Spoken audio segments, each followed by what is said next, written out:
¿Alguna vez te has quedado mirando el techo de tu cuarto en medio de la noche preguntándote si realmente sabes lo que estás haciendo con las personas que más quieres en este mundo?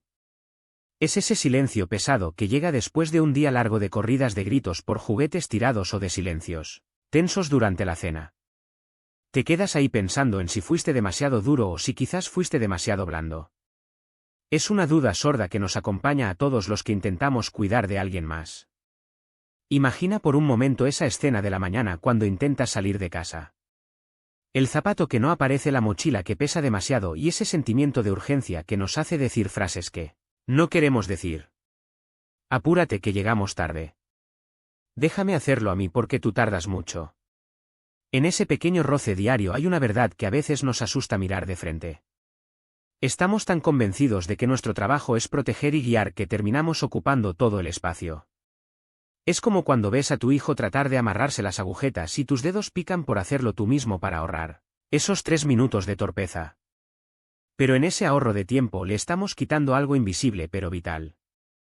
Esa primera chispa de orgullo que brilla en sus ojos cuando por fin logra ese nudo aunque quede chueco. Nos hemos acostumbrado a creer que amar es estar siempre encima evitando que tropiecen o que se sientan frustrados. Pero si nos detenemos a observar el parque un domingo cualquiera veremos a padres que parecen sombras constantes de sus hijos moviéndose a centímetros de ellos por miedo a un rasguño. Esa cercanía excesiva nace de un miedo nuestro, no de una necesidad de ellos. Creemos que si no estamos ahí algo terrible va a pasar o que no sabrán resolver un conflicto por un columpio. Sin embargo, cuando les damos ese espacio de 3 metros de distancia, algo mágico empieza a suceder en el desorden. El niño que no sabía qué hacer empieza a negociar. El que siempre esperaba órdenes empieza a proponer. En el fondo nos da miedo que no nos necesiten porque hemos construido nuestra identidad alrededor de ser indispensables. Pero la verdadera fuerza de un vínculo no está en la dependencia sino en la confianza de saber que pueden caminar solos. Fíjate en cómo reaccionamos cuando hay un desacuerdo en la mesa. A veces preferimos imponer nuestra autoridad de adultos simplemente porque es más rápido y menos ruidoso.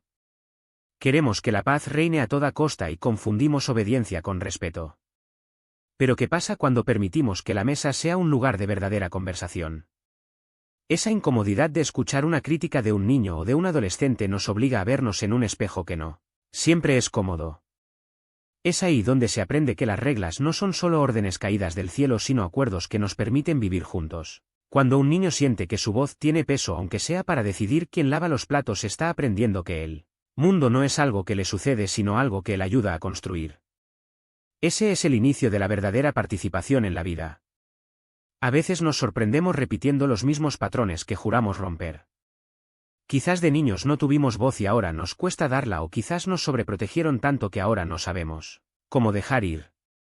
Es una cadena que se repite en cada generación hasta que alguien decide soltar un poco la cuerda. Piensa en ese momento en el supermercado cuando tu hijo quiere ir solo a buscar algo en el pasillo de al lado. Tu primer impulso es decir que no porque el mundo se siente peligroso y enorme. Pero si lo dejas ir y lo ves regresar con esa lata de chícharos en la mano caminando como si hubiera conquistado una montaña, entiendes que su seguridad no viene de tu presencia constante sino de su propia capacidad probada. Ese pequeño acto de valentía mutua es el que realmente cura la ansiedad de ambos. No se trata de desatenderse sino de acompañar desde la presencia que sabe esperar. Es aprender a ser como ese salvavidas que observa desde la orilla sin meterse al agua a menos que sea estrictamente necesario. Permitir que se equivoquen, que se aburran sin una pantalla en la mano, que tengan que inventar un juego con una caja de cartón y 3 piedras. En ese aburrimiento y en esa pequeña lucha por entenderse con otros niños sin que un adulto dicte las reglas es donde se forma el carácter que los sostendrá cuando nosotros ya no estemos. El trabajo más difícil no es enseñarles matemáticas o modales sino aprender a retirarnos poco a poco con gracia y con amor. Es reconocer que ellos no son una extensión de nuestras ambiciones ni un proyecto para corregir nuestros propios errores del pasado. Son personas completas que necesitan su propio aire y sus propios silencios para escucharse a sí mismos. A veces nos sentimos culpables por querer un momento a solas, por desear que se vayan a jugar lejos un rato para poder simplemente respirar. Pero esa distancia es sana para todos. Nos permite recuperar nuestra propia voz como adultos y les permite a ellos descubrir quiénes son cuando nadie los miran y los califica con un muy bien campeón por cada cosa que hacen. El exceso de aplausos también cansa y crea una sed de validación externa que nunca se sacia. ¿Qué pasaría si hoy simplemente diéramos un paso atrás y observáramos con curiosidad en lugar de con control? ¿Qué pasaría si permitiéramos que la cena fuera un lugar de preguntas difíciles en lugar de lecciones aprendidas? La vida compartida es un tejido de momentos pequeños donde cedemos espacio para que el otro crezca. Es ver cómo se las arreglan para resolver una discusión por un juguete y resistir la tentación de ser el juez. Es ver cómo preparan un huevo estrellado y aguantarse las ganas de limpiar la mancha en la estufa antes de que terminen. Esos silencios y esas esperas son los actos de amor más profundos que podemos ofrecer.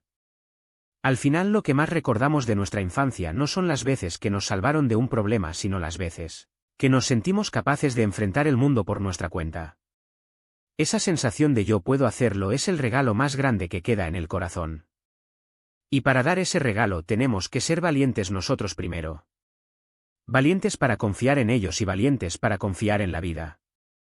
Porque cuidar no es aprisionar sino preparar el nido para que el vuelo sea propio y firme. Si pudieras ver a través de los ojos de tu hijo en ese momento en que logra algo por sí mismo sin que tú intervengas, ¿entenderías que tu ausencia temporal es lo que le da permiso de ser realmente fuerte?